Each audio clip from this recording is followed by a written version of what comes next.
All right, here we go. It's another Wednesday evening where we get to hang out and chew the CNC fat, and all the brothers and sisters in the feed will sit there and talk to each other and help each other out. And yeah, it's just me and Liberty tonight and Julianne. So it's open forum. We'll do the best we can with whatever questions you bring on, and just kind of take it from there. We've got a couple of announcements we're going to make too, so just hang tight. Let's say hello to a few people. I'm going to bring Liberty on board first. There we go. There's Liberty. And before we say hi, let's see, you're going to bring Julianne on board too. So, all right, so there's the team. Here's the guy that just does what these two ladies tell me to do. And that's just the way it is. So Julianne will be in the background. She's going to make sure that your questions are queued for me and Liberty. And she'll come and answer questions when she's got to do that too. Yeah, sometimes you have to, right? Because I don't know everything that goes on in the shop. So anyway, okay. So for your questions, make sure you put question marks before them, so it just makes it easier for us to spot. And we are going to be throwing links in the chat and in the description as we move along. So looking forward to this. I do want to share that anyone that is not on the CNC Insiders email list, we're going to announce this again. You definitely want to get on that list. You definitely want to get on that email list. We got some stuff coming down the pike. Plus, we're coming into holiday sale time. So, yeah. Okay. All right. Julianne will be in the background, taking care of you, making sure everybody's straight. Me and Liberty are going to sit here and answer some questions. So let's say hi to some folks there first. All right. I see Spooky MD, which I believe is David. And if I'm wrong, I'm so sorry. Okay. Julianne's nodding along with me, so I think I'm right. So we got T. Patterson and Michael Norton. It's one on Mike. PCT ATC 66. Interesting name. So when it says PCT, I think of the Pacific Crest Trail, right, which I hiked, and then the ATC, which is automatic tool changer. By the way, CNC Labs, they're going to be coming out with their automatic tool changers soon. And so I'm looking forward to that. They are doing the pre-release on the 4x8 pre-orders for the 4x8 Altmill. So we're going to throw a link in there for that if you are looking to get the big boy. I've kind of debated whether I'm going to get that big boy or not. But that Julianne's in the background going, nope, you're not. You're not. That's Where would we put it? Where would I put it? I would, I don't know. I'd put it in my kitchen. I'll throw away the stove and the kitchen table. There we go. There we go. Right. Hey, you've got that whole apartment full of rooms you can stuff full of machines. Mm-hmm. Yeah. But anyway. Hi, Mama. I wanted to say one more hi. Okay. Sorry. Hi, Mama. My Mama is watching. Hi, Mama. We got Mike and Blaze GBS. Ellen is on board. What's going on, Ellen? Ellen is here all the time. We've had her on the live a couple of times. That's Madra 3212. She started a very interesting business, kind of fell into CNC business, and it fell into her lap. And her story is so friggin' cool that she was at a funeral home and just told somebody about that she was in the CNC. However the conversation got started, and now she makes custom components for antique replacement pieces for the antique jukeboxes. It's like, that's so cool. What else we got? Mark, what's going on from Bright, Indiana? Where's Bright, Indiana? Do you know where that? Because we're in Indiana. I don't know. I'll look it up while you keep saying hellos. Okay, Mark, we're in Madison, Indiana.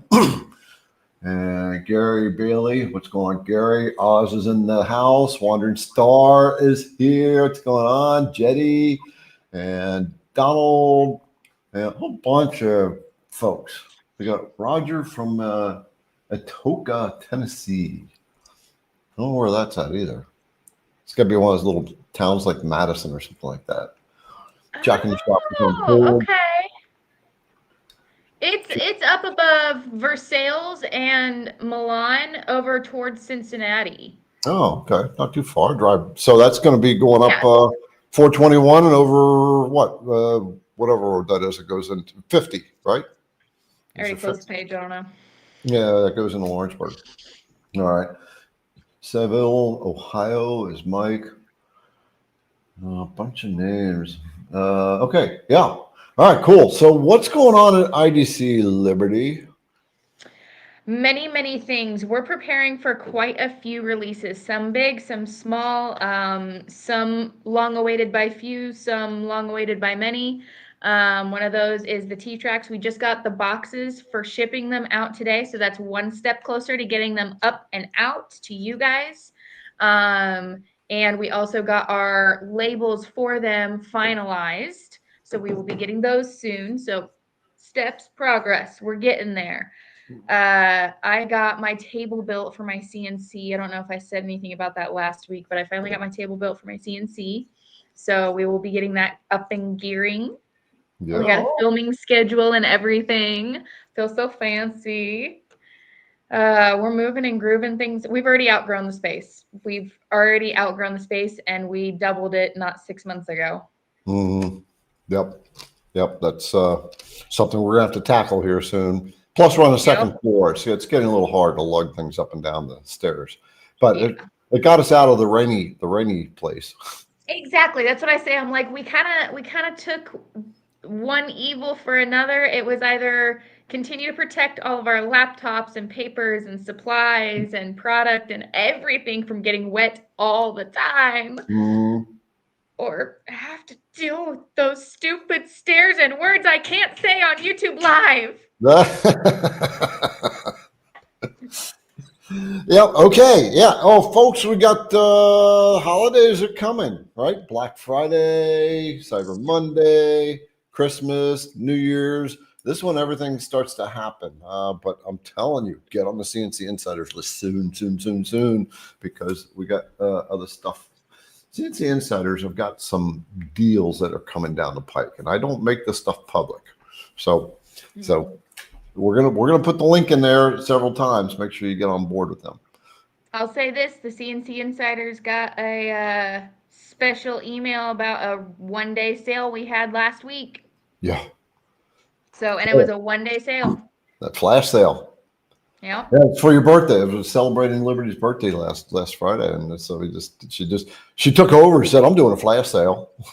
I was like, I didn't even know. Just all of a sudden, she decided to do it, and that was cool. I love that these guys do that stuff. All right, and what else we got? So, yeah, what's going to be coming out? The Tramming bar. People have been waiting for this Tramming bar, so that's going to be coming out shortly. We're just doing some final wrap ups on it. A couple of the bits that are coming out, plus that one, the Excelsior series. Boy, I'm excited about that. Veterans Day, we're going to do a free file on Veterans Day. It's going to be a kind of a military type file, and so we're going to donate to the Purple Heart Project, right? Yeah, Purple Heart Project. And that's for Julianne. Tell folks what it is. Come on board. It's her passion project. I'll bring her up. There we go. I got it. Purple Heart Project is a nonprofit organization that actually helps veterans with physical as well as mental problems, disabilities from service. They get them into woodworking, starting them off with like handmade projects and moving them forward and starting them with their own wood workbench type table, which is really neat. They actually hand make all the tables. Yeah, but really good group of guys. So happy to support. I love that we donate to these different organizations. And there's so many of our CNC brothers who are in the service or in the services, right? And I've had so many stories. You remember Harold? He hasn't been on here in a while, but Harold had PTSD for 50 years from the service. And we did a live show, a thing between him and I, but he said the CNC was the best therapy he ever had. Better than all the medicine and therapy sessions that he ever had. So it's pretty cool. All right, cool. Anything else that's going on behind the scenes? Let's see, Kyle Ely is going to be on in a couple of weeks. Yep. All right, so the Vectric Master, for those who are Vector questions, he's the man. And I think he's going to have Black Friday deals going on too. So we'll announce that as well. Yeah. Watch for our deals coming down soon, fast. Things are happening really, really quick at IDC Woodcraft. And if you're not on the CNC Insiders list, you're going to miss it. All right. Okay. I think that's about it right now. Cool. Okay, cool. I'll be in the back. Yeah. All right. Oops, I got you. And James is jumping on the bandwagon. He's doing the drink thing now too. I like this. We got folks that are saying, making sure that this drinking thing goes on. It's really cool that it's spreading. Yep, AJ did the same thing. Drink. So every time I just ask about that, or Liberty asks about it. PCT ATC is Winston air traffic controller. Oh, someone's asking about that. Okay. All right. Well, I think we should get the questions. I have been. Oh, by the way, I am starting to learn Rotary, so I want to put together a video on Rotary. So that I'm excited about. A little intimidating, but I think I've got it. It was a little intimidating at first, but it's looking like I'm getting a bit of the rhythm. I just like what we got to do. We just got to keep repeating, just practice, repeat until we understand all the aspects, putting it together. But I think I've got it now. Now I just got to build the unit, but we'll be doing that next week, I think. Yeah. So I'm gonna do a table leg. Let's show you. Share screen. Show you what I'm doing. Where is it? There it is. So that's what I'm going to make on this CNC. I got magic wand models to do. Yep. And I told Julianne, what magic wand do you want? I gave her a picture. So we're going to do like the Harry Potter magic wands, but this is going to be the first project here. So that's what it's going to be. All right. I'm looking forward to that, but we're going to do the table leg first. Okay. James did 14 years in the service. Last Opus, Air Force, retired in 2015. PCTATC, retired 3 years ago. Thank you, folks. And so, yeah, remember, Veterans Day. We're going to send an email to the CNC Insiders. So we got the Wavy flag project. We already got one soldier over the cross, kneeling over the battlefield cross against the American flag. It's a flat project. This one's going to be a wavy, the same thing, but it's going to be a wavy flag. But yeah. And then was there another one, Julianne? You said there was another one, right? Maybe I might have to try to get that one whipped up. We'll have to see. Make that. Okay, remind me about that tomorrow. Matthew was 20 years in the Army. Justin, 11 years Navy. It was a good time and traveled the world. This is so cool. I mean, it's the brothers and sisters here that dedicated their time to this kind of stuff. It's just 28 years in the Army. Wow. Retired 2019. Wow, these are lifers, military lifers. Wow, super cool. Spooky tried to get in the military, but was listed as 4F. I don't know what 4F is. 12 years Army from Emmis Scroll. 25 years in the Canadian Air Force. Rav, guys, thank you for sharing this. This is really, really cool. I'm curious. So, Rav, let me see, where is it? So, it's in another 25 years as a civil servant. So, I'm curious, is there a holiday that you guys celebrate? So, in the U.S., we have Memorial Day, which is for those who lost their lives. Right? And the service, and then Veterans Day is just a general celebration. I wonder why I'm getting that. AJ, 6 years. Fish Whisperer, 24 years. Sub service. Ooh, that had to be a challenge to get into because I know there's like extra work. 26 years Coast Guard for Lester. 20 years Army, retired 94 for Roger. Rick. Air Force, 71 to 78. Wow. Mr. Fox, 4 years Navy. Last Opus, 30 years Air Force, right? Said that. Mike, Army, 82 to 84, Fort Campbell, Kentucky. Oh, not very far from us. JS, Army, 68 to 70.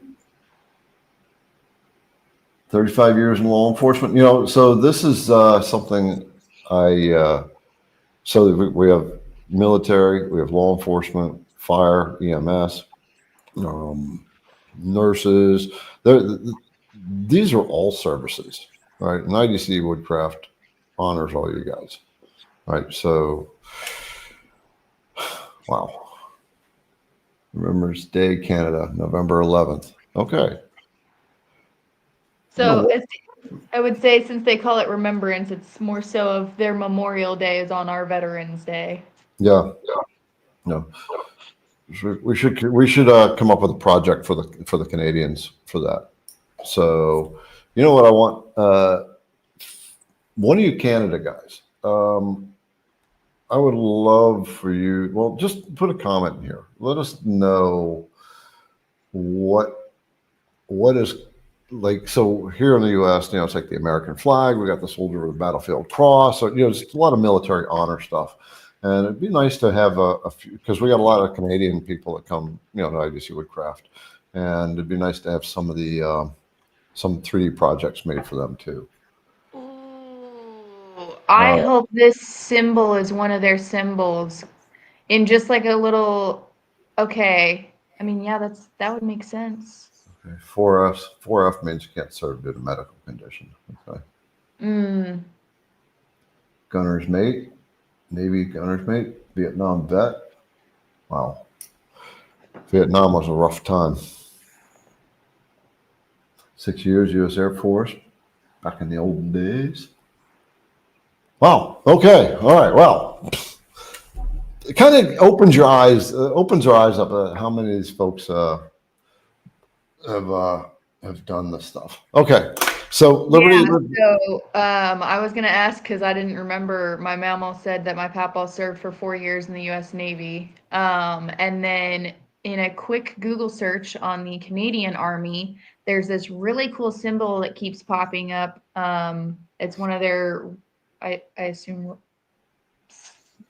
I don't know if it's for the Army specifically or for Canada. I'm sorry, I don't know that much, but it's like 2 swords. And then it's like a maple leaf and then 2 maple leaves and then like a crown on top, and it looks really cool. So that would be cool to have a 3D carve of. Yeah, let's see if we can come up with something for that. So BB, we skipped over him 3 times. Sorry, dude. For us, the thing was just scanning by pretty quick. All right. Oops. Okay. Well, let's see. Liberty, talk about what you've been. So. Oh, that issue we spoke about earlier? Yeah. So IDC Woodcraft, here at IDC, we give you a guarantee for 90 days on our bits, mainly because we know accidents happen, right? But, we trust our product too. And we do get broken bits back in. And the other day, Liberty brought in what, like 5 bits to me. She said, this all from the same person. All right. So what did they do? It was a chucking issue. They were chucking in the top 1/3 and using normal feeds and speeds. Yeah. And all other bits were just snapping. And they were snapping, most of them were snapping up at that collet where it didn't have enough hold on it. Yeah. For the pressure that it was giving on the wood. Mm-hmm. Julianne, expand my screen for a minute, or Liberty, just pop out for just a second so I can have a bigger screen. Okay, so folks, what Liberty's talking about is when you have a bit and you want to divide your shank into thirds. So it's called the rule of thirds in machining. And the top third of the bit, when you slide that collet in, you should never chuck up like that and try to run your CNC. You've only got a little bit of that in the collet. You're going to do a number of things. Number one, you're not getting a lot of collet grip on there. You got a collet that's that long, and you're not getting good grip. So when the tool is running, it's actually going to push, and it's creating a stress point way up high, which is what you don't want to do. And you're getting a lot of extra deflection. And also because you don't have the grip at the very top like you want, you snap it. You almost always snap it. So please, please, please do not chuck your bits like that to try to get extra length. You're going to break your bits, right? Then there's the second third. And that's where you turn your spindle down, you turn your feed rates down. You want to get a little bit of extra length out of it. You can do it during the second third, somewhere in there, preferably down towards the bottom of the second third. But you got to turn your feed down, you got to turn your RPMs down. When you're down in the bottom third, then you can run normal feeds and speeds. So that's why we came up with this chart right here. All right, let me get myself back in focus. This tells you how to chuck up. So this is a sticker. It comes with every new. Can't get Liberty back in here. There we go. It comes with every first timer, every extended bit, and every roughing bit. Okay. Yep. You definitely want this as a reference. Please, please, please get it. You can get it as a PDF. Right there. So we'll put a link in for that PDF.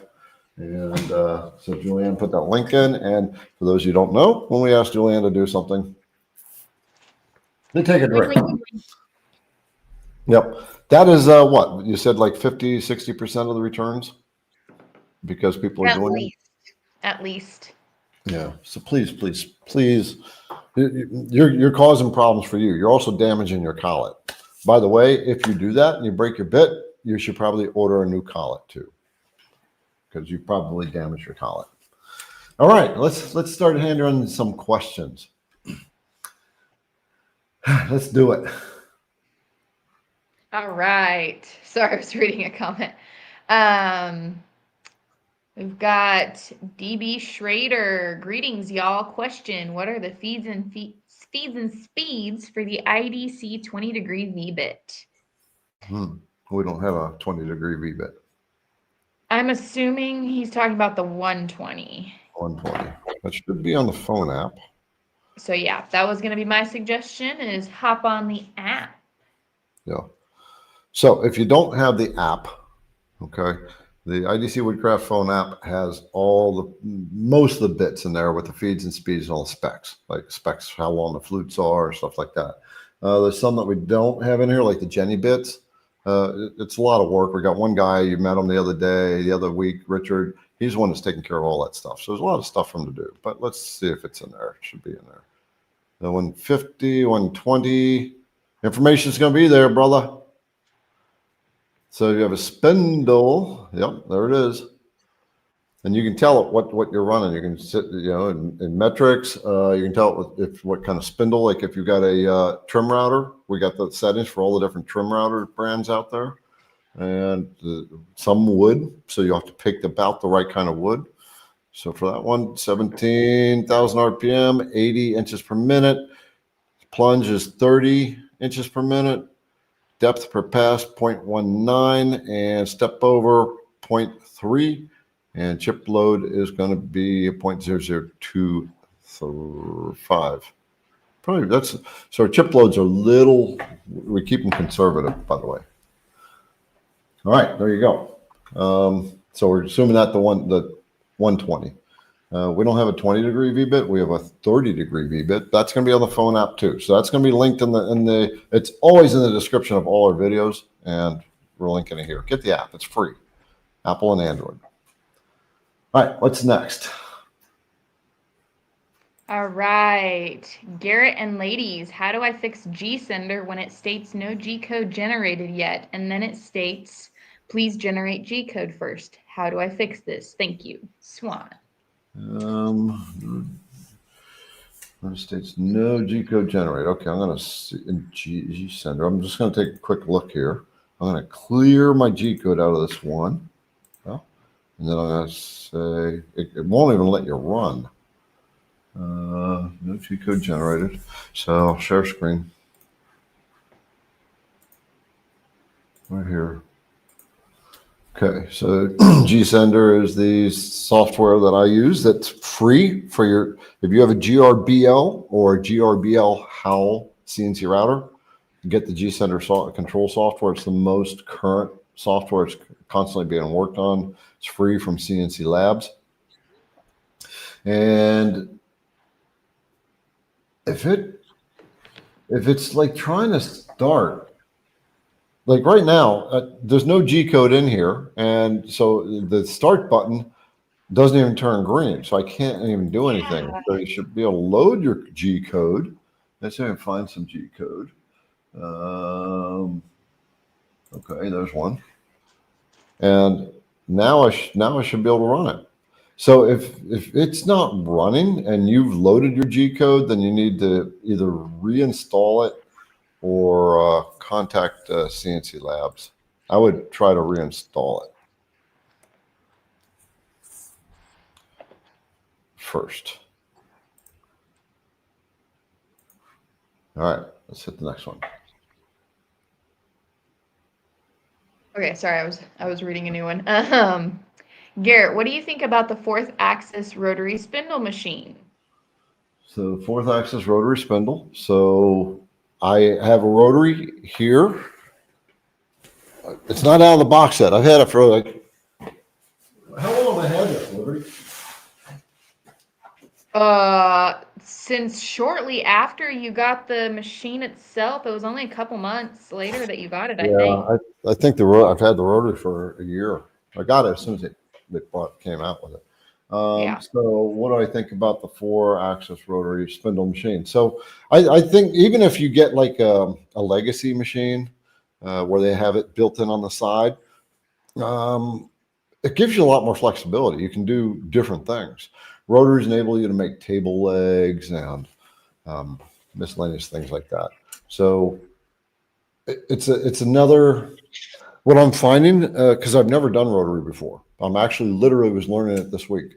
And it takes a little bit of a different thinking, not a lot of different thinking from your 3-axis stuff that you do, but a little bit, just to understand the software and how the software is flowing.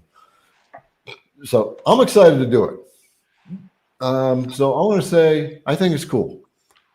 I think it's just another thing that you can do that gives you a lot more flexibility with your machine. All right. Hello from Camp Hill, Pennsylvania. Thanks, Liberty and Julianne, for the M&Ms in my tooling order. You are more than welcome. Wait a minute. I gotta take that one down. I love this. So this is from Bartello. Just wondering, does anyone actually mic a chip to see if your chip load is correct? So taking micrometers to the chip to see if you actually get that chip load. Yeah, chip load, interestingly, is a calculation. So it's pretty funny. I love the question. I love the statement because it's kind of a parody on the actual truth. People don't actually mic their chips. All right, go ahead. Bring that question up. All right. Jamie, hey guys, I'm back. Jamie from Paducah. Okay. Paducah. Dumb question for tonight. Can I buy Vectric Pro on the Shop Pay account? I've been using Carveco and just want to change. I have no idea. That would be a Shop Pay thing. So, Julianne, take a look on the Vectric site and see if they have Shop Pay, and then go to CNC Lab, see if they have Shop Pay. We'll answer that question here in a little bit and see if we can find a resource to go through Shop Pay. All right, Robert Lee, is there a video running G-code with tiles? Oh, I get asked this all the time. It's like so the tiling toolpath. I guess I really need to make that video. Of all videos of tiling is the one thing I just have been dragging my feet on. It's like I just don't want to make a video on tiling. So I think Mark Lindsay has one on tiling. I believe so, yep. And then for further tiling questions, Kyle will be back on November 26th, Garrett's birthday. Yeah, November 26th, my birthday. Liberty did a flash sale. Maybe I'll do a flash sale. Ooh. Some kind of special thing. What's your favorite bit? Yeah. So, Rob, I'm going to have to. That is on my list of videos to make. It's on my list over there. I've just been dragging my feet. I've got a Liberty to see if you can handle the next question. I'll show you what I'm gonna do the tiling on. I gotta get that piece of wood. Okay.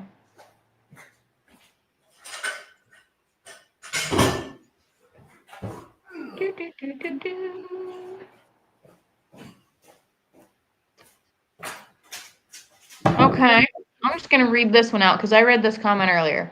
Okay. This is Matthew. Question for the group. If you had an application that could organize your digital media, 3D models, preview G-code, cut list optimizer, feeds and speeds calculator, project cost estimator, would you want such an application? So, okay, so he's asking that for the group. So, I'm not sure. I think this is the guy I talked to a few weeks ago. So yeah. So basically, what he's asking, just restate. He's asking everybody, would you be interested in an app that's going to keep all your CNC files organized, right? G codes and your design files, your 3D models, feeds and speeds, all kind of stuff. So put in the comments if you'd be interested in something like that. All right, I'm going to show my other camera so I can show you all. Show us your third axis or fourth axis. Wood that I've got. There it is. Okay, so let me just bring that up. And so it's that slab right there that I'm going to tile. So just figuring out how I'm going to actually do that tiling. Okay. Yeah. There's a first time for everything. So I guess I'm going to have to just do it. Okay. Let's roll on. Julianne, when you find out about the Shop Pay thing, just jump on board. We can answer his question. Okay. All right, Terry Gearhart. I purchased several files and don't know what to do after I download them. Well, I mean, I assume there's more of a serious edge to this question, but I want to say, you make them. Woo! Classic. That's actually good. Okay. All right. So, Terry, usually you're yes, that's exactly what we do. Terry, so here's what you're probably going to need to do. Let me share screen again. Oops. And I am going to share just my other screen, my entire screen. Okay, and you can come back in, Liberty. You didn't have to knock out. So you're probably going to get your file something like this right here. So it's going to be a zip file. And this is actually, I bought that table leg off of Etsy. And so that's how it came in. So first you got to extract the file. So you select it and extract it. Oops, it's not showing. I'm on the wrong screen. Sorry. Let's do that again. So it's going to look like this right here. And it's got the little zipper across the file. So the first thing you want to do is extract the file by hitting there, click on it, and then hit the extract button. And then it's going to give you the option of where do you want it to go, or if you the file name. So I just go ahead and extract it. And what it's going to do, I'm going to skip. Okay, so I've already got it extracted. So, so the extraction is right here. It created the folder right there. And you go into it, and the table leg file is here. So what I like to do is I have a directory called CNC right there. And then under that is a directory called models. And under the models, now I've got everything named here. And I will organize it here. I'll actually create a directory. Either I have like a group directory like holiday, and then inside the holiday I have subdirectories for snowflakes or hearts or whatever the holiday may be. And I'll put the files there. But then once you've got that file extracted, then you're going to bring it into your design software. So see, I got to open up Vectric here. And once you get Vectric, your whatever design software you're using, first you got to create the project and set up all your parameters for it. And then once your parameters are set up, then you can import the file. All right, you can drag and drop it, I think. Let's see if I can drag and drop a Vectric design file. Yeah, or you can, if it's a Vectric file, you just click the file. Right, just click the file, and it should launch on its own. She has arrived. Well, I don't know if it's the answer that we're going to want, but I was poking around and I really kind of went down a rabbit hole. So with the purchase of Vectric through Vectric's website, you have quite a few options to pay for it. You can do it card, you can do it Google Pay, you can do it PayPal. Like there's a whole plethora of ... pay for it this way stuff. As for CNC Labs on their Vectric purchasing, it's more of a kind of closed down. You either use your debit credit card or you pay PayPal. And if you already have Vectric Pro and want to upgrade, it will simply use the card you have on file. Okay. Because I'm poking around in Garrett's back Vectric settings, and I'm like, upgrade to Aspire? Buy now? What? So yeah, anyway. Yeah. Well, that we need to talk to them because they'll upgrade us. We don't need to buy it. They'll upgrade us because we teach it all the time. I was just kind yeah, of no, seeing how like, it works. no, But don't spend that money. No, we don't need to. well, I don't know. No shape or origin. I won't let you get the Altmill 4x8. So we got to spend it on something. That's true. Anyway, but yeah, so I didn't see anything with Shop Pay. So not entirely sure. You may just reach out to Vectric and see if there's an option for you on that. Yeah. So yeah. Okay. There we go. Cool. Isn't that cool? I mean, that's what the team does. They'll research those answers as best we can. All right. Okay, so real quick, I'm going to kind of answer two questions at once. Okay. Mike Walden, are the seal of the U.S. and the kneeling soldier cross on the cross files digital? Yes, they are. Oh, it was you who asked the other question. How long does it take to get the kneeling cross file?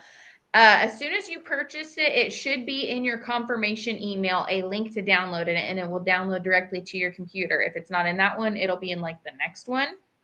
And then if you don't see it in those, it really is in those. I promise you it is. Most people miss it sitting in there. But you can always email us and we'll send it over. Yeah, yeah, and that's Veterans Day. So I'll show them the file. I'm gonna bring it up so they can see it. It's actually pretty cool. This is going to be under CNC models under Memorial Day where I have the images. So we're going to click there and I'm going to open the image. So if you lost your files and you know you purchased at least 3 of them, again, just send us an email. We can see all of that purchase history. So we can send it all to you again. Right. Okay. I'll show you what the file is. So this is it right here.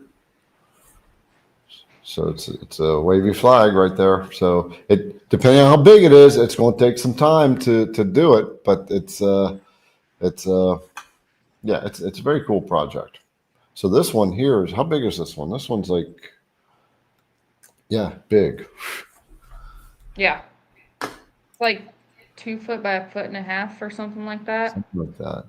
And it's thick. Yeah, it's really thick. She's thick. Okay. All right, on to the next. You run one that big, but it's gonna run for a while. Just so you know, that was a 6 hour run time on that. Okay. So that begs the question: do you have? And I know the answer is no. So will you be doing a video of the 3D soldier that you just released? I will not.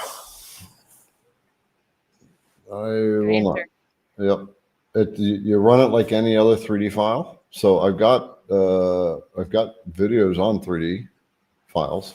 So what I will say is, I've got videos on how to do the 3D stuff. So how to work it, and you just follow the same principle. Mm-hmm. I thought about doing it, but I was because I ran both of them, the flat one and this one, but I was kind of in my space where I just wanted to make stuff. I didn't really want to do video, so that's what I was doing. Hey, Garrett, I love this video about perfect letters, and I'm trying to sort of replicate this. The difference I'm trying to achieve is to use that sort of script, but inside a recessed dish instead. Okay, so he's talking about the raised font, perfect raised font, and he wants to do it inside of a dish. Okay, so it's the same thing. It's a V carve, but it's a flat depth V carve, and the difference is, let's see if I can whip something up for you. We'll go to this screen here, and then we'll drop that down. All right, so I'm just gonna let's change the size of this project. We'll do 24 tab 24. Okay. All right, and we're just going to make a rectangle. Then I'm going to just make another rectangle inside of that. Okay, close. Now we have basically a dish. I'm going to put some words in here. So we'll say, we'll just say CNC. Just keep it simple. And close. So I'm going to try to make this work, but it's pretty basic the way I would do this. And okay, so I'm going to bring your thing off there. So I'm going to come over and I'm going to, first of all, in the dish, we're going to do a pocket cut. And let's say the dish is, the trick with the dish is the bit itself, like a V bit, you're going to have some kind of taper at the bottom on the outside edges. So I'm going to kind of shortcut this a little bit. So first of all, we've got the depth of the dish down to the top of the letters. And then you have the top of the letters where you're going to create raised letters in the bottom of the dish. So we're going to just pocket out this dish, and I'm going to use the 1/4" end mill, and we're just going to rock it, roll with that. I'm going to make it 0.5 deep. Calculate, and we're going to run it. So now we got a 0.5 deep, and then we're going to actually do the lettering. So I'm going to go back here. And then what we're going to do is we are going to create a V-carve. Now this is, in order to V-carve this, we're going to have to make sure the edge of this is, see how we're going to do that. I think it's going to work like this. We're going to click that. We're going to select, I haven't never done this, so I'm just kind of working this out. I'm going to select the inner boundary, and I'm going to select the lettering. And now we're going to do a V-carve. Now we're going to check the flat depth box up in the upper right.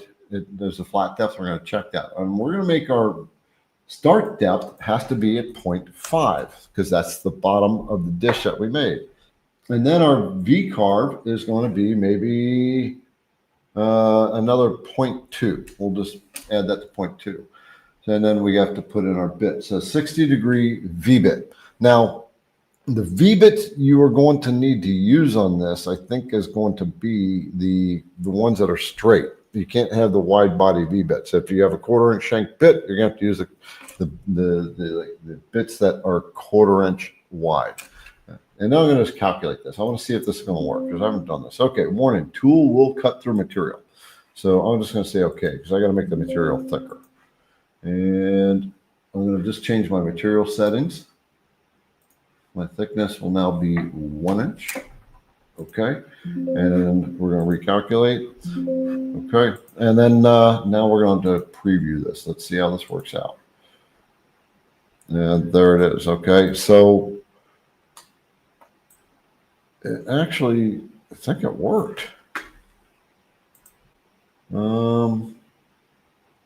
Now we would use a roughing, like a 1/4" end mill to clean all this stuff up out here. I'm going to go back into the V-carve tool path.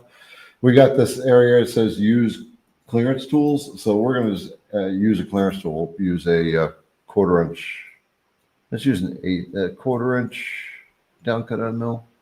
I use a 3/16. 3/16 is a really good middle of the road end mill. And we're going to recalculate that. So now we're going to reset the tool path. So real quick, I'm going to interject, just in case it changes what you're showing.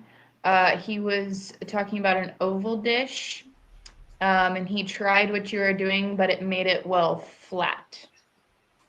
Okay. Yeah, like so the oval is round, kind of oval like that.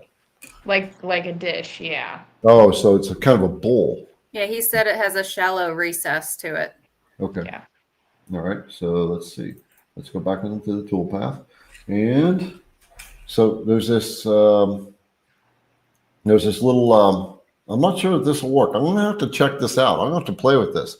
But so down in the bottom of the V-carve tool path, there's a little checkbox, and it says project toolpath on a 3D model. Okay, so if you have a bowl and that's a 3D model, then what that's going to do, it's going to work it on that bowl shape. I have to actually try that to see if that works. I've done V-carving into the surface of the bowl using that toolpath, but not actually doing a raised letter like that. So I'll have to play with it. I've never done it like that. Wonder if anybody's said anything about that. Let's see if there's any tips here. Option Vectric, save as. Okay. All right. All right. Next one. Ooh, we got 28 in the queue.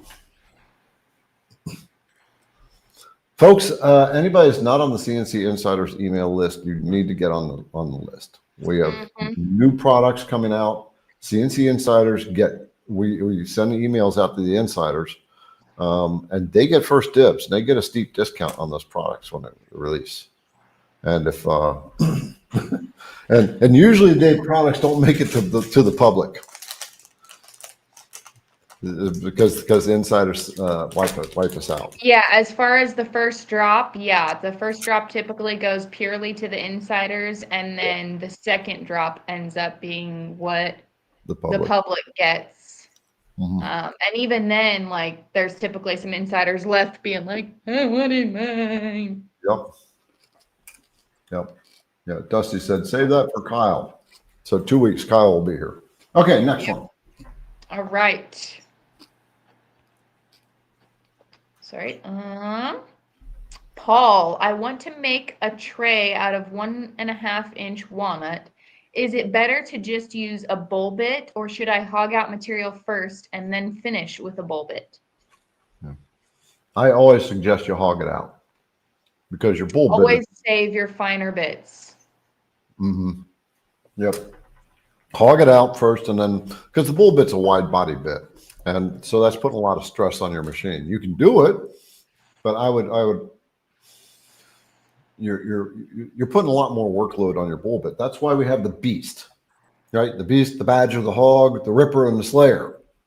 Right. So those are designed to remove all that material. They're designed to do that kind of workload, and then you come back in with the bull bit. So yes, absolutely, hog it out first. Great question. I love when people ask that question because I definitely want them to be doing that like that. Mm-hmm. Okay. Ready for the next one? Yeah, Jack agrees. He's used just a bull bit, but it's really hard on the router. Mm-hmm. And again, you're going to be dulling your finer bits faster than you need to. You know, you don't need to use that rounded fine bit for all that material in the middle. Use something like a hogging bit to pull all that out. That's what it's there for, to pull out a bunch of material, and then use that nice finer rounding bit to get that bowl shape going. Yep. So this is the roughing bit right there. Just going to minimize you real quick for Liberty. So if you can see the knurling on there, you kind of can't see it there too well. But anyway, these hog out material like you wouldn't believe. Like there's no tomorrow. And then, like Liberty said, the intent is speed up the process, which is what these things do, and it also spares the life of your finished bits. Okay, next one. All right. Let me switch back screens. Okay. In the new GSender version, what is the A+ and the A- next to the Z+ and Z-? Are you going to do a more in-depth video on the new GSender? I already did an in-depth video on that. That video is an hour and a half long, so I'm not going to go any more in depth into it. When I do the Rotary, I'll definitely be talking about that. Let's go ahead and bring that up, though. Let's find that makes sense. What makes sense? Rotary axis stuff. Yeah, it's rotary axis. That's what the AE axis is for. AE rotary axis. Okay. Yeah, there's agreement. You know, I mean, it's right. I didn't mention anything about the A axis on there when I did that video. And to be fair, it makes sense. You've never utilized it. It wasn't something at the forefront of your make sure everybody gets the information that they need. Mm-hmm. Not only that, it's most people don't have a rotary. I mean, after I do the video, a lot of people will have it. Yeah. I'm gonna be excited. I can't wait to make the magic wands. I'm very excited about those too. Yeah. I want to see the one that Julianne picked out. Let's see if I can find that picture. All right. I'm thinking I want a 1/4-inch compression bit to do my profile cutouts. How deep do I need to go on the start? I mean, it really depends upon the material that you're working with and how deep you're going in the end. So he's talking about the first pass. So it's that upcut part of the compression. We want to get below that upcut part. Oh, duh. I was thinking about like first pass. I was like, I don't know. I don't remember what that measurement is. On the I think it's IDC, it's a little more than a quarter of an inch, isn't it? no, on the IDC quarter-inch compression, it's a 0.2. On the Jenny bits, it's a 0.1. So, so if you get the IDC Woodcraft compression bit, then you want to set it to a quarter of an inch depth for your first pass. Hey, speak of the devil and he shall appear. Cody just showed up. Oh yeah, the Jenny bit maker. Hi, Cody. Still on there, Cody. So folks, say hi to Cody. This is the guy that actually designs and makes the Jenny bits. And yeah, so I was down there a few weeks ago, about what, a month and a half ago. And, did a video on his machine and this brand new machine he has. And it's so cool. So cool to see the thought process. Everything's got a science behind it. And bits themselves and the geometries behind bits. And I just never thought when Cody was explaining all these little things on the bit, it's like, really?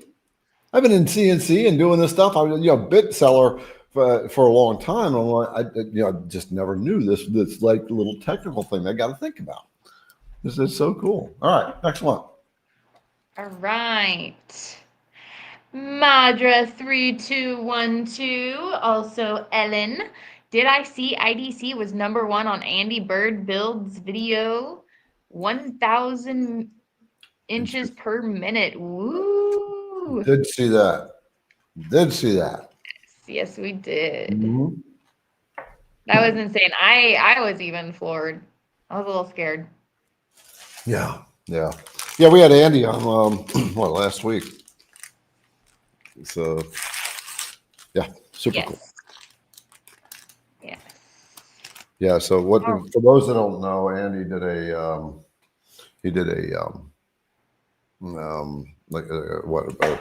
battle of the bits basically. So you got a bunch of different bits from different brands and just ran them all through the same paces. And he said IDC Woodcraft was the one that performed the best out of all of them. Well, he tried Amana, he tried, he did CIC, did lots of different brands. So anyway, so it's kind of cool. I'm glad. I was scared watching that video. I was like, shit, did we break one? Did he break one? It is nerve-wracking. Okay. All right. God's honor. If you get a chance, could you do an in-depth on V carving tool? I had a few vectors that would carve the text and some of the drawing, but then the rest wouldn't work. What am I doing wrong? I will say he probably has a video that answers that question, but most likely the vectors aren't wide enough, right? That's always my problem. Yeah, so there's not enough space between the vectors. I'm not sure. So I'm gonna kind of sidestep because I don't know if this is an issue that I ran into or might be something else. No, but yeah, what Liberty said. Let's see, closed vectors. You need to make sure your whatever you're carving around is closed vectors. So this particular font for this, by the way, if you guys want this file, we got it available. Julianne, give them a link to that page that will download that. But this font, some of the letters actually didn't pick up in the V card, even though I had them selected, and I wasn't sure why. So I carved one out, and I'm like, wait a minute, there's 3 letters that are missing. What the heck is going on? So it was something where the letters, maybe they had crossed over or something. The vectors were crossed over or something. So that might happen. Just make, if that happens, then there's like probably an open vector on a letter for some reason, or it's crossed over. I'm not sure. That's what I'm thinking. It could be open, it could be crossed, or it could be too close to where it's not going to read that part. Yeah. It's going to lift up too far to go too thin.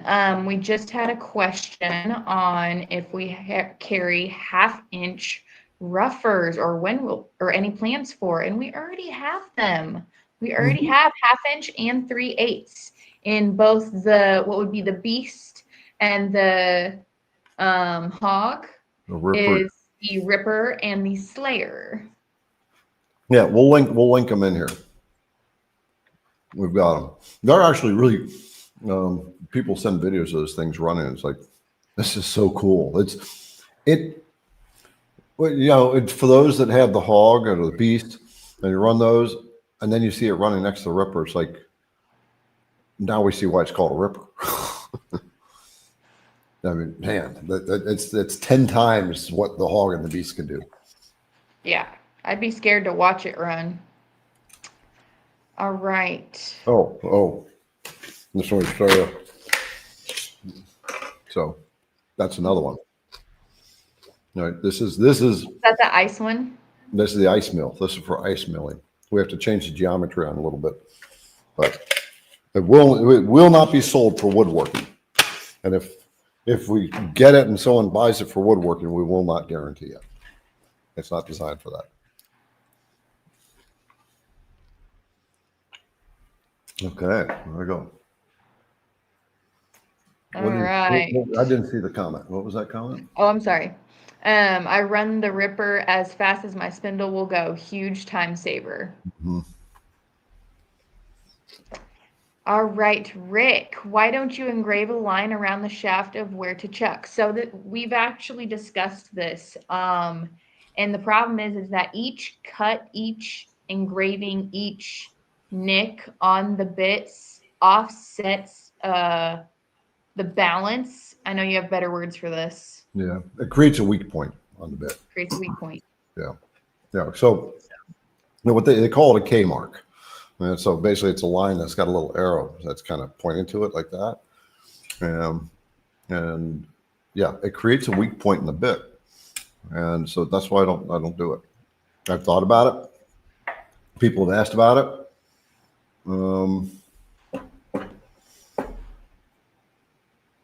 No, we might run a couple sample bits just to see. Laser engraving does actually cause it causes a little weak spot in the bit. So yeah, I was gonna say, I was about to bring up this comment is like, while laser engraving is less than cutting into it, it is still a weak point. It is still it would be laser engraved. It still creates a weak point. Yeah. So. All right. Is your ER 11 1/4" collet actually 1/4" or is it 6 millimeter? Should be 1/4". The ER11s that we have, all the collets we have are 1/4". Yeah. We've got 1 3 millimeter collet. That's that little reducer, right? From the muscle chuck guys. I forgot about that one. Okay. But our ER11s are 1/4" and 1/8". Yeah. All right. Is feeds and speeds different when cutting birch plywood versus hardwoods? I would assume. Where does birch plywood fall on the hardwood softwood scale? Would be the question. Yeah. So I'm going to say that the feeds and speeds for your plywood is going to be a little bit more aggressive. If you really want to get down to brass tacks, would be more aggressive than you would in hardwoods. Just because hardwoods are generally harder than your birch woods. But we set ours up. We kind of set ours up based on Jenka scale. You know, we do use calculations to set things up. We use some basic numbers that we've worked out, and then we work it through the Jenka scales for our feeds and speeds from there. Okay. All right. I heard you mention on YouTube that tool specs for roundover bits are not interchangeable from manufacturer to manufacturer. Is that true for most tools?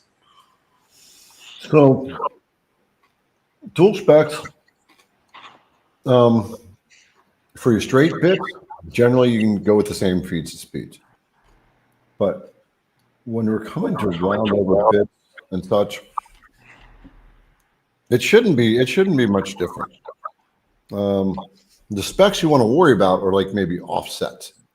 If you have a round over bit with a flat bottom on it, then you need to offset it. That's a spec that you need to worry about. We have the pointed round over bits at IDC Woodcraft. You still need to offset a little bit, but you don't have to offset it by that flat, whatever that is, the distance would be.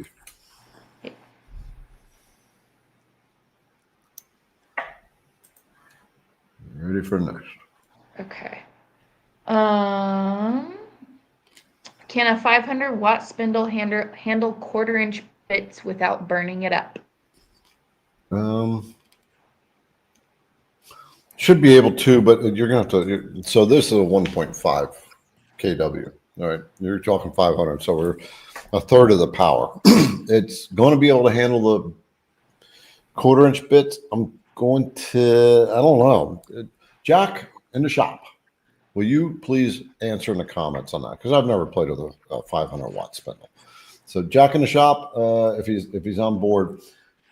He's on board. He Okay. got his Wi-Fi back. Okay. All right. And AJ is still here. Okay. Put in the comments. Answer that question if you can, Jack. I would think it would be able to, but you're gonna have to run slower feeds and speeds. But...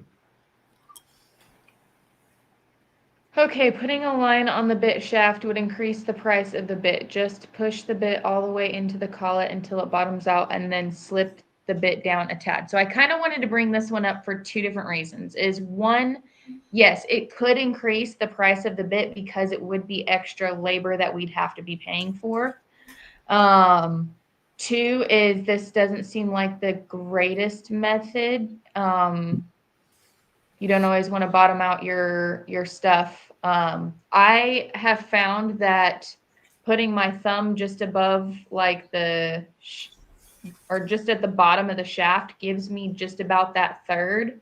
Mm-hmm. If I follow that up and I just hit until my thumb hits and then start tightening. Yep. So basically what Liberty's saying is in your bit, you've got the grind, the flute, right? The flute is that pocket in front of the cutting tooth, and then that flute runs up, and then it has what they call it's a washout cut. That's what they call it, flute washout. And at the very top of that cut, your best optimal position for your collet is 1/8 of an inch above the top of that cut. You don't want the collet to be inside the cut or the cut inside the collet, right? Because then you're starting to change your grip dynamics, and that can actually break the bit just by tightening it down because you've stressed it in the wrong way. Okay. So Liberty's technique's perfect. And it looks like Jack was able to answer that question for AJ. Good. Thanks, Jack. We've had Jack on board too, here live. Jack is he's a laser. He's technical genius, really. All right. Just remind you guys, make sure you're on the CNC Insiders email list. We're going to have some flash sales coming up through the holidays. All right. So one-day deals that are going to be really, really good deals. Really good deals. And that's only going to be on the CNC Insiders. New product releases. Yep. Okay. Yes. All right. Totally new. Do you need to use G-code or G-code GSender if you use Vectric or easel software? Okay. So I know Vectric has a control software, right? But it doesn't work with all things. Yeah. So here's how this works. So Liberty, what is asking us? So we got he's asking about GSender, if he needs GSender, if he has Vectric or easel. Yes, yeah. But doesn't Vectric have essentially a GSender, but it doesn't work with a lot of programs? Yeah, they've got it in there, but I've never used it. And you're right. It's okay. So it doesn't work. I don't know what it works on. I don't think anybody ever uses it. Yeah. So, I mean, that would be a talk with Vectric, possibly. Mm-hmm. But I would say if you have a GRBL machine like the Altmill or Shapoke, I think Shapoker's GRBL, but Yeah, you need a G code. You need the G code sender. It's your control software. It's what's running your CNC router. Your design software is doing the design, and it's doing then your CAM software, which Vectric is both, is doing the tool paths. And then it's writing the G code. That G code has to plug into the controller, the brains of the machine, or the control software. So yes. As far as easel, I don't know. I don't play with easel. Ooh, look at that. Super sticker from Rick. Rich. Rich, you're awesome. This is going to, these donations you guys are making are going to our Thanksgiving Christmas dinner. Our Christmas bash we're going to have in the office. And then Matthew said sender for Vectric only works with GRBL systems. It does not do a good job with Z-zeroing or other speed controls.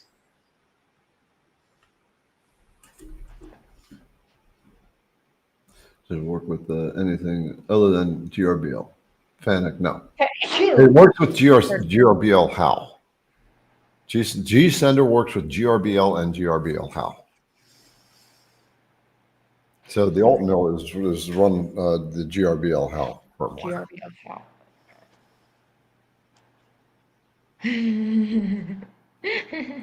Sorry. Okay. Oh, it's the same one.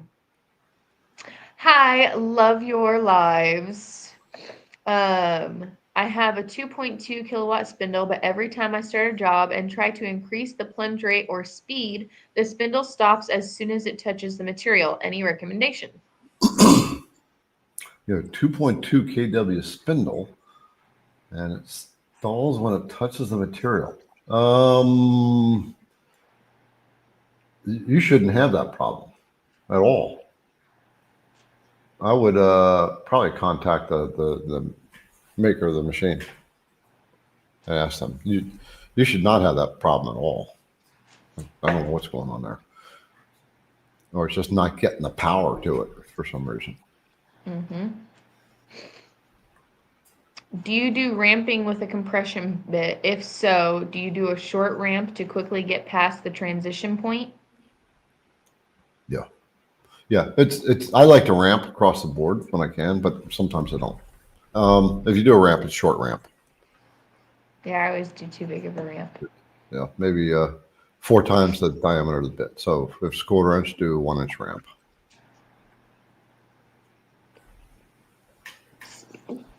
To Towers Art, thank you for Thanksgiving, Christmas all day bash. Thank you for your time. Our pleasure. Yeah, that's good. It's going to be fun. We're going to do an in-office party. Yeah. I keep saying I want to do honey baked ham, and wait, Julianne, I said it the 3rd time. Uh-oh. Yeah, I love honey baked ham, and it's been a while since I've had it. So I just keep bringing it up. But we'd have to drive to Louisville to get it. That means we just need to go see Andy. Yeah. Okay. All right. Do you have to have Aspire to design for the Rotary? No. Nope. It's a Vectric Pro, the VCarve Pro. A VCarve Desktop and Pro. I think Desktop has it.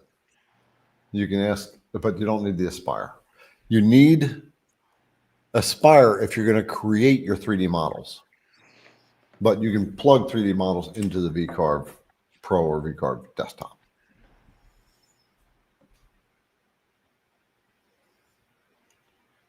Next.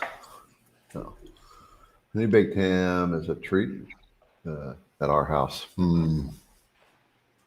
Love honey baked ham. Screaming go! I got my first customer. Yay! Right. Yeah, something to celebrate. All right. After converting their logo to SVG from a PNG, it still looks wonky. Any tips to clean up the file efficiently to get close to accurate on the logo? Thanks in advance. Logo for SVG to PNG.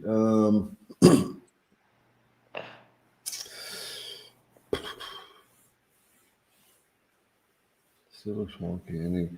So I haven't converted a PNG file in a while. So PNG, so it's an image that you're working on. Yeah. Generally, what you're going to have to do is you're going to have to play with the vectors and play with the nodes. So the first thing I would say is when you load it in to create the bitmap or to trace the bitmap, play with the settings there. Play with the tolerance, play with the noise, things like that. That can get you a better initial quality.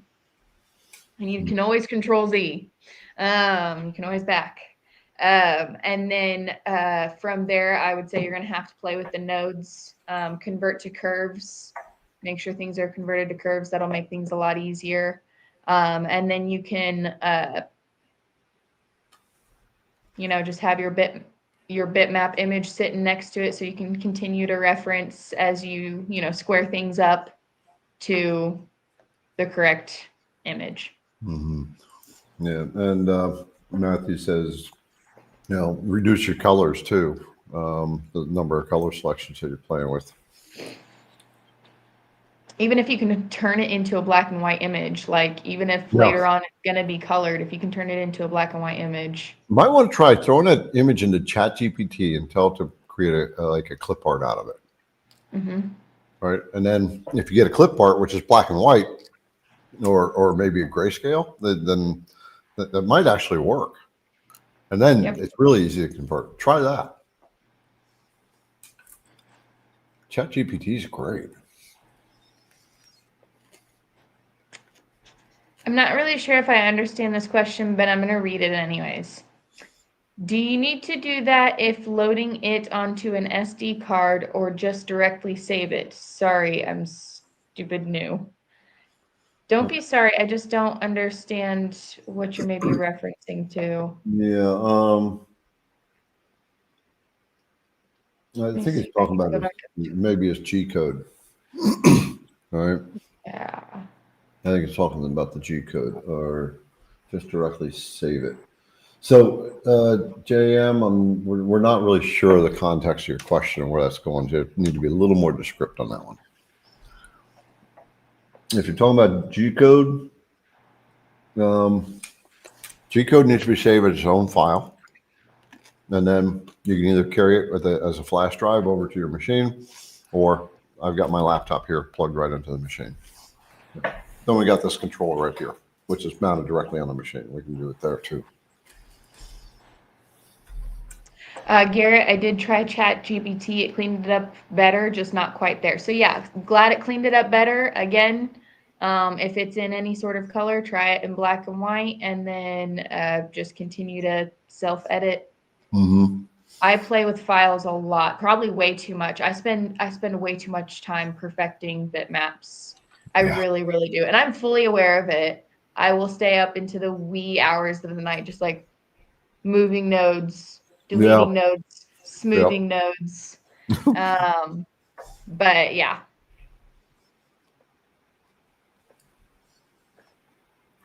Okay. Oh, wrong one. Greetings from Georgia. Brand new Altmill. Yeah. All right. Have not cut anything yet, sadly. Hey, I've had a machine for over a month. I haven't either. It's okay. We all have lots of things going on. We know that it's there. We know that it's screaming at us. We know that we want to do it. We will get there. I keep getting hard stops, basically slamming into the end. How do I avoid this? Oh, well, that's a new issue. I mean, that's an issue. Yeah. So your sensors are probably not out far enough. So I'm going to assume you're hitting the back end, like on the Y or on the Z. So your sensor is not out far enough. You need to bring your sensor further out. That should eliminate that. If it doesn't eliminate that, then you might have to turn on your homing sequence. Make sure on your GSender, let me bring it up, that in the upper right, you can see the home button. You want to make sure you got that home button on it. So if not, then you got to go into the config area down the lower left corner and find the thing that says homing limits. And then you want to activate the homing area, the homing sequence. And that will bring the homing button up. but probably the sensors. All right. Pardon me. Oh, by the way, tip on the sensors. I use calipers to make sure that both sensors are sticking out the same distance. Yeah. Yep. And make sure your soft limit's set too.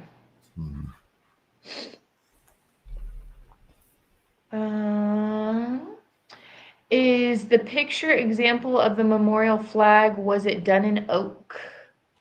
That one was done in, I think that was red oak on that one. It was oak or red oak, I think.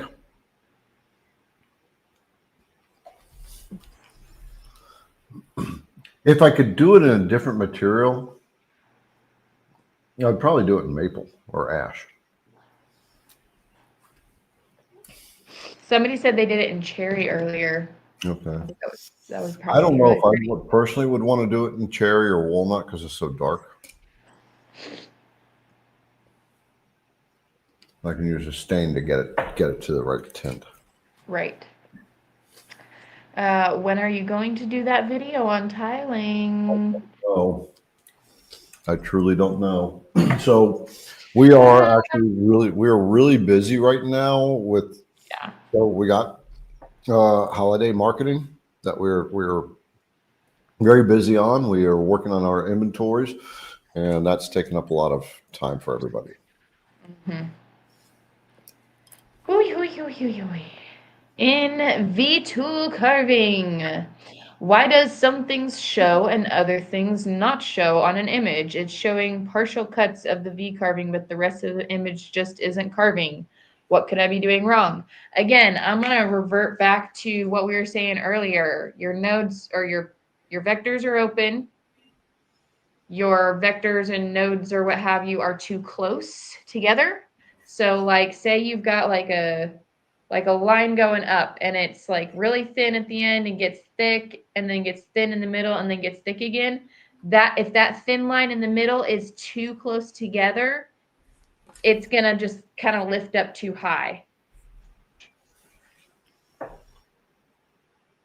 and not show it. That's my answer. Mm-hmm. Yeah, I'm going to have to say the same thing as for partial cuttings in the V carving, open vectors.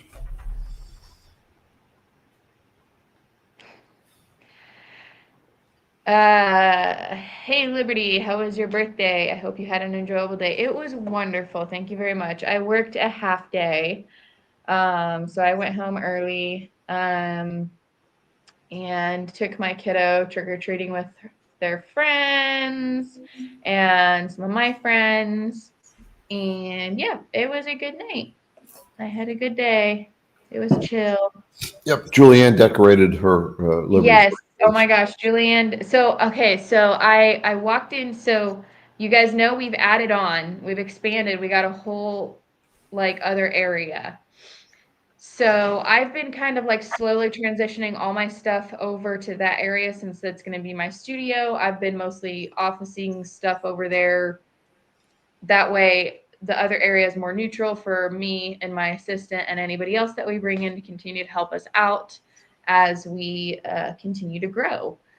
So anyways, I walk in, it's my morning to do packages. So my assistant isn't there. And I was like, oh, I got saved from the birthday shenanigans. And so I get in, I put my stuff down and doing a couple things. And then I just need something from the studio, which is also the storage room. And I walk over there and I look up and we have little windows and I just see the rainbow like coming down from the top. And I'm like, oh, hang on. So I ran back and grabbed my phone and just peeking. And there's balloons on all the windows and all the corners. And there's the happy birthday sign put up on the soundproofing and a little gift and card and everything. It was so cute. So yeah, Julianne bombed my office. She stayed late. Adam ratted her out about how late she was chatting him about, look at this. These guys had fun decorating. Liberty, for Julianne's birthday, Liberty wrapped everything on her desk, all the way down to her Post-its, I think. Yep, Everything was Post-its, different. scissors, The stapler, printer, the chair. Monitors, the Goes to- mouse. Yeah, goes to show you what we pay for at IDC Woodcraft. All right. Hey, yeah, so Wandering Stars, do we Oh, I think should have we'll turned be- in that receipt. What's that? I should have turned in that receipt. Yeah. Yeah.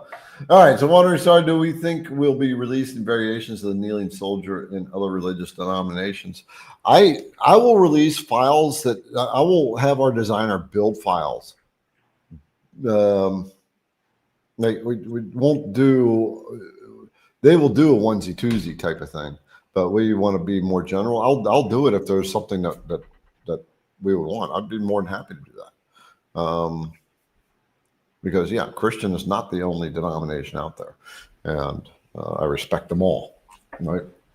At the end of the day, we all have a heart and we all pump blood, and there's really no difference on the inside. But to that note, if you folks want us to come up with a model of some sort, we'll do it. Right, as long as it's based on volume of requests, right? So if a bunch of people say, "Hey, I want a Christmas tree thing," like we're actually talking about that a Christmas 3D model, and what are we going to do? So I don't know. Did you start something on that, Julianne? No. Okay. Put in the comments. What would we're going to do a Christmas 3D model? What would be good? I'd love to see, and then we'll have our designer work it up. Okay. Let's rock on. Next. Real quick, I'm going to answer this one, Jared. In the beginning of the video, did you mention that there is a flat and a 3D model of the veterans flag? So no, it's not a flat and a 3D. It's two different versions of 3D. So it's the flag that's flat. So when we say flat, we just mean it's laying straight. And it's not even flat, like flat in the sense of flat because it's 3D. Whereas the wavy one, the flag is waving. Yeah, I'm going to bring those up so you can see the difference between the two. So the one we just released on the site where you can get it now, Julianne, she'll link it for you. I did send it out to the CNC insiders. Is that one right there? So this is the flag is flat. It's basically the same soldier with kneeling over the battlefield cross, and then the wavy one is the one that we are going to be giving away free on Veterans Day. So that's the difference. It's a wavy. It's a wavy. Wavy. Okay. All right. So I know his direct question was answered, but I decided to go ahead and leave it started in here in case there was other people who didn't catch the answers earlier on. So how do I take an existing saved file and change something to it and make a little different without losing the original file? And what I would do is a save as. You go into that file, you save as, you give it a new name, and then you edit the new one. Mm-hmm. Yep, absolutely. If you know you're going to change it, as soon as you open it up, do a save as before you do anything. Yep. That way you can always go back to the start. Yep. So you don't forget. Yep. All right. Will you offer the file from last year of the fallen soldier? That's the one, the flat That's flag. the one that's the flat flag. Okay, okay. Yeah, I think that was just we earlier. don't have another one of the fallen soldier. Okay. For the IDC 1/8" compression, what is the measurement? I'm assuming he's asking about the depth for the. Is it the same 0.2? I actually have to measure it. We had so many bit combinations, I don't keep it in my head anymore. I'll measure it while Liberty handles another. Yeah, that's something we don't have on the app, on the phone app. It'd be nice to get that information on there. You're welcome. I'm so glad you got your roundover cutters. They're literally my favorite. I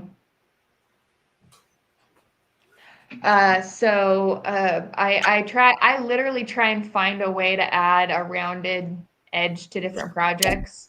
And so, yeah, not to spoil anything, but I used a rounding bit on a hand router the other day, and that was fun. And I still loved that just as much. So that encouraged me. And that was right before my birthday. And that was like, all right, I'm going to do it on my favorite bits. And I told Julianne, I was like, I picked it out. Here's what I'm going to do. So I'm so glad you got them. Yep. We're going to get on 3/16 too. The upcut on the 1/8 compression for the IDC bit is 0.1. 0.1. All right. What spindle power rating is needed to run the hog, badger, etc. at maximum cut rates? So with the 1.5 kW spindle, I run the beast at I've gone up to 300 inches per minute is my comfortable level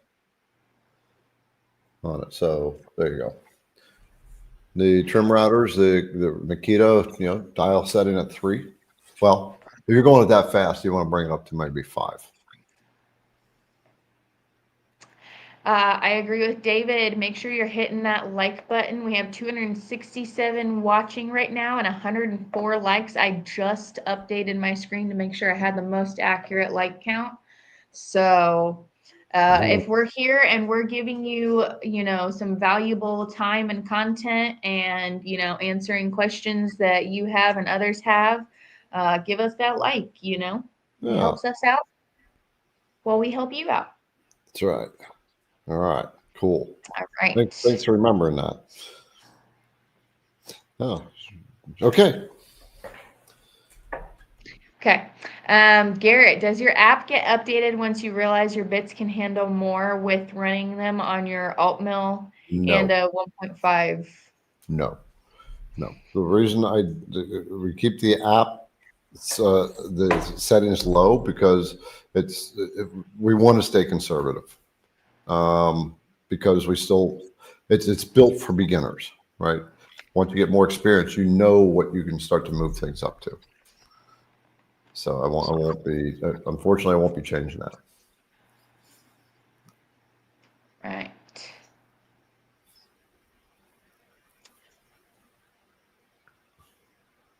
Are the past steps for the 1/4-inch roughing bits correct in the IDC database? They are set at 0.75 inch, even deeper than the 3/8 inch. Yeah, I'm going to change that. I want to change that to a 1/4 inch. You can run them at 0.75 pass depth.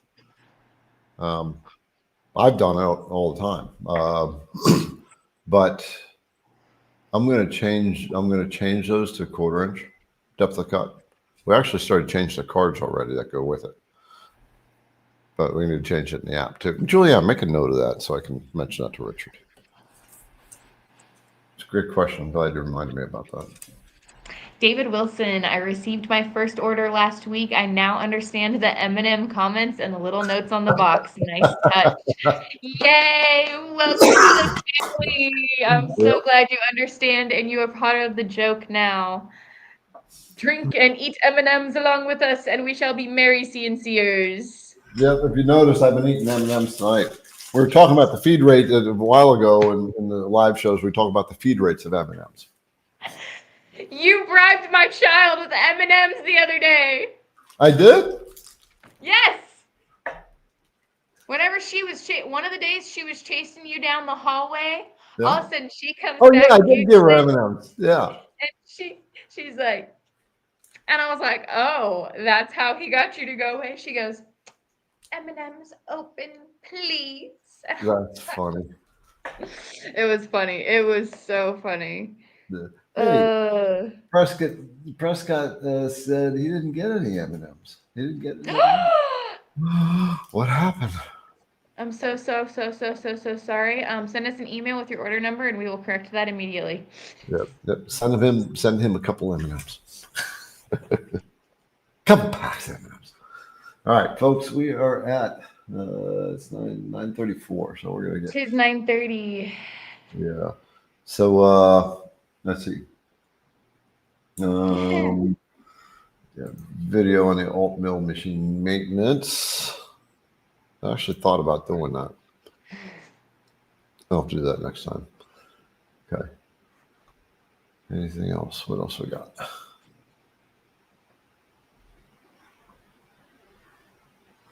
Santa and reindeer flying in front of the moon over the house with the chimney would be great Christmas scene. Okay. That would. That would be a lot of nice detail. Mm-hmm. Like a log cabin type house. Yeah. All right. Bring Julianne back on board. That's fair. That's fair. We did just have a very candy-full holiday. Yeah. Well, I'll tell you what. Send me an email with your actual name, and I'll make sure you get more M&Ms in your next order. So your next order is just like extra goodies. And that'll be after the holiday. That'll be good. There you go. Okay. Yeah, okay. Mr. Spock. CNC Labs has good info on the Altmill maintenance. Yeah. They actually have really good detail for them. Okay. Have I done anything with the ACM? I have not. I actually got a sheet of ACM over here, but I just not played with it. All right. We're going to bring Julianne on board. She's been behind there just diddling away. So, ladies, we have a giveaway, right? We're going to be, so the floor is yours. I'm going to go pour my Malibu rum now. So I brought up a question and I'm going to bring it up again. Okay. Let me throw in a link for this. We actually have a video list that'll take you through what you're looking for in your beginning CNC journey. Okay. Yeah. So, yeah, I've been asked many times, do I have a video list? So I finally put together a video list, right? This is all the, it's missing some of the recent videos we've done, but this is, it's got all the videos we've done. It's been all been organized. The PDF, you just click the link in the PDF and it'll tell you. It's got the name, what this video is about. And you click that link and it'll take you into the video. All right. So she's going to link that. And it's giving you a free Altmill on this giveaway. Altmill, no. I figured Julianne would love that one. Yeah. So funny. We'll see. What? We only got one Altmill. Maybe we can be persuaded here. Hey, if you want that 4x8, you got to sacrifice something.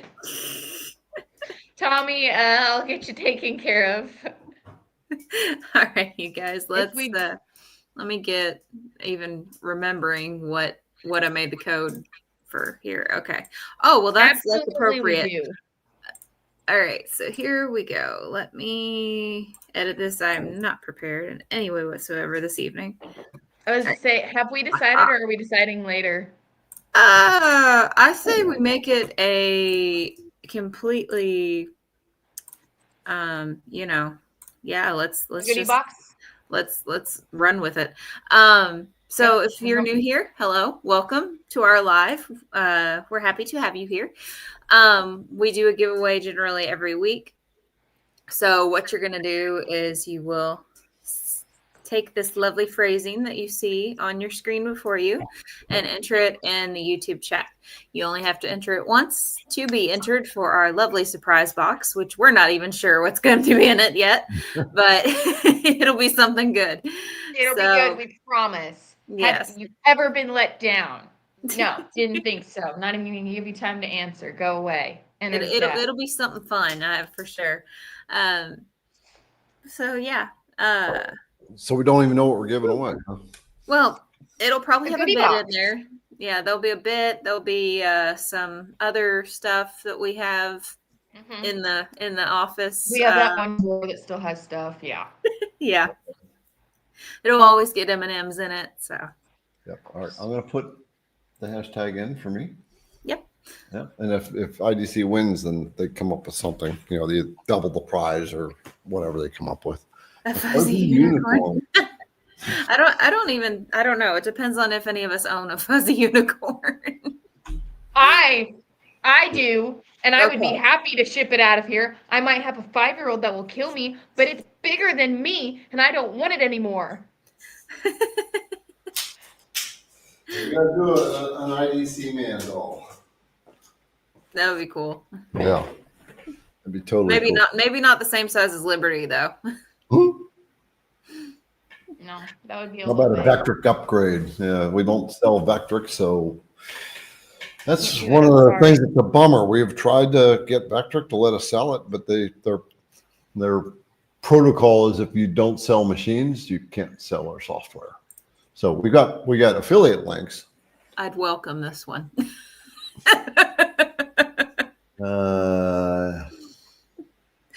Either for Julianne, we don't need blankets. Yeah, it's what I do. I was raised not to turn the heat up. You just put on more layers. Yeah, she's in her house. Me, I got to a point where I said, "Screw it! I don't care how much it costs for me. I want to be comfortable." I'm cheap. I am cheap in every way except for when it comes to my temperature comfortability. I literally have holes and paint on the pants that I'm wearing currently. I don't care. I will heat my house until I am comfortable. Yeah. Liberty, we got to put some of the deflated birthday balloons in there. Yep. So the one you wrote on wasn't even blown up whenever I got there. I didn't notice it until I sat down at my desk the next day, or I guess Monday, and I was like, "What? Oh, aw." To be fair, that balloon had holes in it already, and I was mad because it was the last one I was blowing up, and so I kept trying. I'm like, you know what? We're just gonna get around the holes, and so noted people, these balloons were like probably 3-4 foot long. And, and so this little balloon only blew up to probably about a potato size. And so, yeah, so it was a potato sized balloon that was taped on there. I'm surprised it even made it. Life and time. Yeah, it did not. It was deflated, taped to the light, and all of a sudden I was like, and it was a white balloon too, and my light there is white, and so I was just kind of like, oh, hello there. Hey, Two Thumbs Up is asking, when is the next IDC man coming out? Well, we got to come up with one. We'll come up with one. That was fun. Ooh, does that mean a road trip if we're shipping ourselves in the surprise? Can you carve a potato? Well, we'll have to let Garrett do that one on the Rotary. We need the official potato. That would actually cool. I'd have to try that out. I'll do that on the Rotary. And like little eyeballs too. No. You know what I'm talking about when I say eyeballs. All the little pokey ones. Yeah. I'll do that on the Rotary, carve a potato. Well, I did do the brownie mold. I did 2 brownie molds. Mm-hmm. Right, one the shape of a heart, and the other one was the shape of a shamrock. Next Halloween, do a pumpkin on the Rotary. Oh yeah, could do that. That'd be cool. I was gonna say, I was kind of sneaking and eyeballing other people's YouTube channels, and Screaming Goat had his pumpkin tray that he carved out with one of our bits. And I'm like, ooh, super cool. Awesome. Oh, Mr. Potato Head. That would be cool. With complete with the hinge. Yeah. To store the things. All right. How many entries do we have? 195. Okay. More entries than we have likes is all I'm saying. Yeah. What? What? We don't have more thumbs up? Well, okay. Here's what you guys can do. You're going to enter my giveaway. Instead of a thumbs up, you can give us a Google review. How's that? We'll put a link in for the Google review. Give us a 5-star review. if IDC does you right, we've taught you, we take the time for you, your videos have helped out, give us a Google review. We love Google reviews. I guess that means I got to throw the link in, doesn't it? Yeah. Drink. There you go. Look at that. Spooky's giving it all those thumbs up. Look at that. Look at that. There's the Thanks rest for of the the thumbs up. extra ones. All right. Jack and Jop said drink. There we go. Take a drink because I asked Julianne to put the Google review link in. All right. You guys ready to roll? I did subscribe. I should be a subscriber on your channel. And I even liked the video. I did. I think. I don't know. Now you got me paranoid. I'll have to go check. No, I'm paranoid too. Like, hold on a second. How many Google reviews can you do? We only need one from each person. Mm-hmm. Yeah. Takes a little while to sort through all those. But yeah. Okay. All right, everyone. Let's see if we can't get 2 more people to enter this surprise giveaway. We're at 199. So is it a giveaway they're not going to know until they get it in the mail? Yeah. Yep. Oh, cool. It's going to be great. It's going to be worth it. Don't get us wrong. We're not going to just empty our desk drawers into this box and send it to you. It's going to actually have a bit with stuff in it. Cool. All right. Spooky said. Can I do a drum roll with the ear candles? With the what? Ear candles. Oh, I have one of those near me too. I do. It's in the little instruction book on how to use it, which I've used them before. But yeah, see, ta-da! What is that? You stick it in your ear. And the candle. Yeah, and it pulls the earwax out. Yeah, Barbara did that. I love them. I've used them since I was a kid, and yeah. Jared says he likes desk junk. Well, I'll see what I can pull out of my desk, and we'll find out. Yeah, I like desk junk. Remember? And I'm yes. gonna find a particular desk junk if you win, sir. I'll take a desk drawer stuff it has. Yeah, we can throw a pen in there. Yeah. Oh yeah. For sure. All right, you guys. And Cody. Cody had it on the nose. That's exactly where I was going with it. I was waiting for somebody. We were talking about it earlier today. I just walked into Julianne's office like da da da da da da da da da da. Yeah. Still trying to figure out if you say happy or celebratory. Right? Or merry. Adam said merry. All right, you guys. Let's do this. Oh, wait. Are we doing 1 or 2? 2. We'll do 2. Okay. So 2 lucky winners of surprise boxes. So here we go. All right. Hold on. I'll get that. Okay.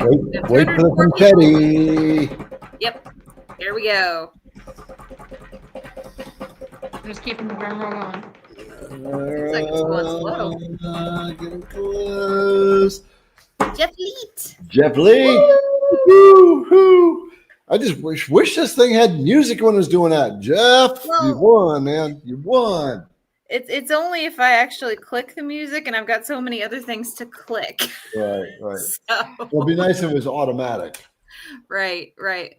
Maybe I'll have to write StreamYard and tell them that. Jeff, you can look in the comments. Everybody's congratulating you. Maybe. All right. Maybe you want to pay your candles. What? Yes, you want a pair of ear candies. All right, you guys.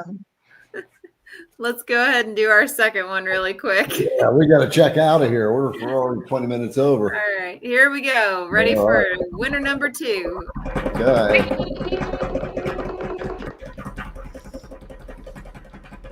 And the winner is Tommy Show. Woo, Doug, what's going on? All right. All right, you guys. So I'm sure you already know the drill, but I'll run through it one last time. head on over to idcwoodcraft.com. Hit that contact us page. I will need your name, your address, your phone number, and your email. Social security number, credit card number, and bank account. Blood The type, name of your first pet. your wife's birthday, if you have a wife. I don't know. We'll send her flowers. All right. Well, there we go. All right, folks, we are going to rock out of here. We're 20 minutes over. We got lots of work to do still tomorrow. So anyway, next week we don't have any special guests, right? Not yet. I'm trying to. Not yet. All right, we'll get somebody. We'll get somebody. Listen to Liberty. Thank you all who answered my question. I truly appreciate all the great advice, tips, and laughs. Good night. Have a creative week, y'all. We will. All right, folks, we're checking out. We will see ya. See you next week. Hey.